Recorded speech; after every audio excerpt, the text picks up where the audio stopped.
Alright, let's keep this short and simple. Yeah, can't even speak yet. FLISSA. FLISSA.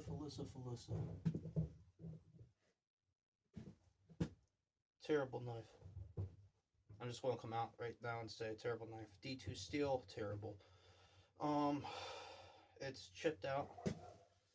I don't know if you guys can see, but there's about close to 3/4 of an inch all right here. That's just looks like little mountain ranges. And if you know anything about D2 steel, you know there's a lot of carbides in this, and that whole apex now has to be brought back for those to disappear. And this thing is going to, if it's real D2 steel, anyways, want to chew through stones. You can see that the blade's a bit golden. I had this for a few days now testing it. I ended up epoxying the handle. I took the scales off. These rivet things, or these Allen keys, complete shit. It's all aluminum. They strip out. I had to hit it with an angle grinder and a flat-headed screwdriver to get them off, and it still almost stripped out and didn't want to go. So there's that. Sorry, ADHD, getting a little ahead of myself. I had some chipping initially. It's 61 to 63 HRC. That on D2 steel with a Scandinavian grind is just stupid. Don't know why they chose that, but they did. This will probably work with a micro bevel if you want to put a micro bevel on it. To me, it's a paperweight. I got it to test for you guys real quick. I am not a fan. You'll see during the test. It cuts okay. It does feather sticks all right. The spine is sharp as hell. The spine is very, very sharp. I'll give it that. The spine is very sharp. Grinds are not even. The left-hand side grind plumb line, I mean, not plumb line, but the grind line is higher than the right-hand side. And if we look at this, we can see that the, again, right-hand side comes down a little bit farther than the left. So even the grind is not that great. Like the G10, the handle's okay. It's all rounded, not square, doesn't hurt anywhere, but you can see some of the G10 does come past the tang of the knife itself. 5/32 thick, if I didn't mention that. D2 steel, as I've mentioned a couple of times, just there is no need for that. They could have went with 1085, man. 1095, 1066, 1055, There's other ones. So many cheap carbon steels that they could have went out and did the same thing with and got a much, much better result. If you want to waste your money, I say go for it. I wouldn't recommend it. I don't recommend it. I don't like it. It cuts. It's a knife. It does what it's supposed to do, but the steel and the heat treat on it are no good. No good in my opinion. Anyway, until next time, I'll include some of the footage of using it. Oh, by the way, it chipped only going through a little hickory knot. So, I mean, yeah, it's knotty. It's got resin, stuff like that, but properly treated steel shouldn't chip out. It shouldn't chip out, and especially in that large of an area from here all the way back into here. So, take that for what you will, people. Peace. Oh, one last thing. The sheath, terrible. Terrible sheath. I don't think it's real. It's poop. Poop soup.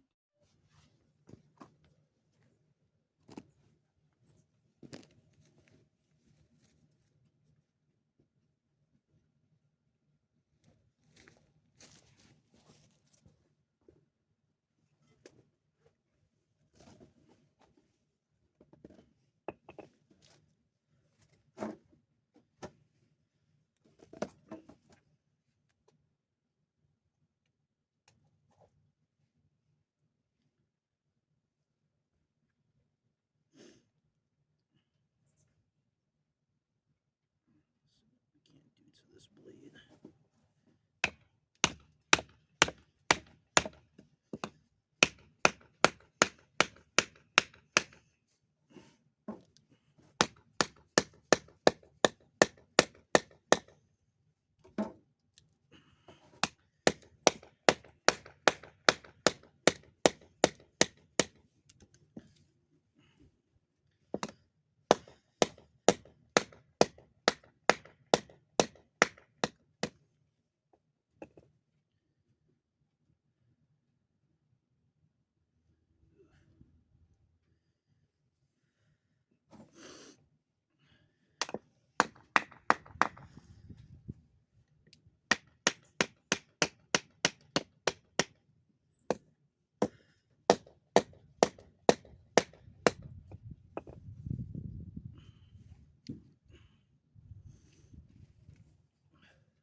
want to be very clear. This is abuse.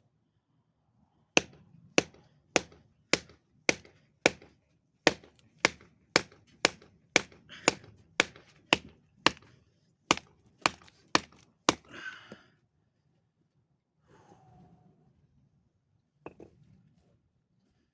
don't know why I thought we were splitting this.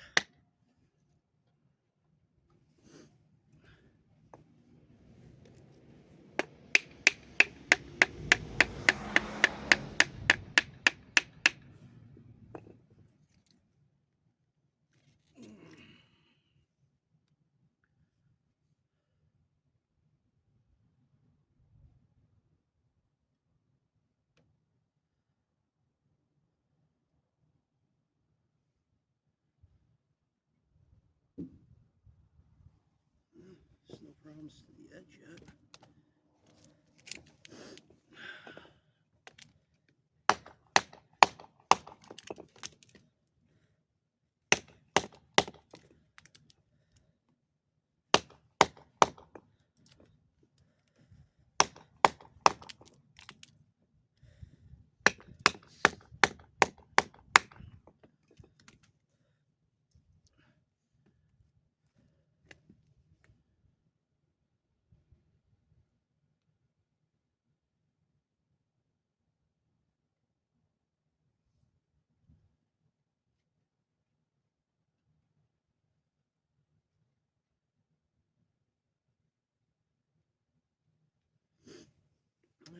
Let's keep going. Let's do some of this knot.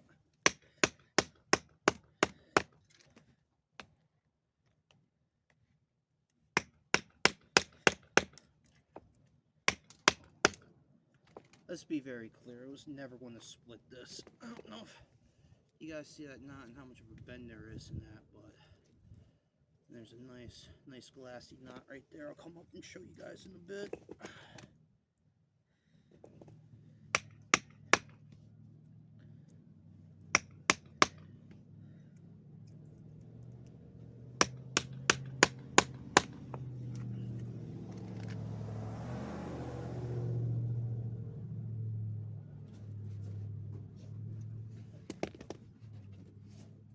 Oh, yep, there it is.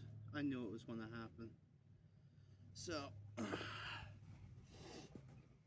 was only a matter of time.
like that at all.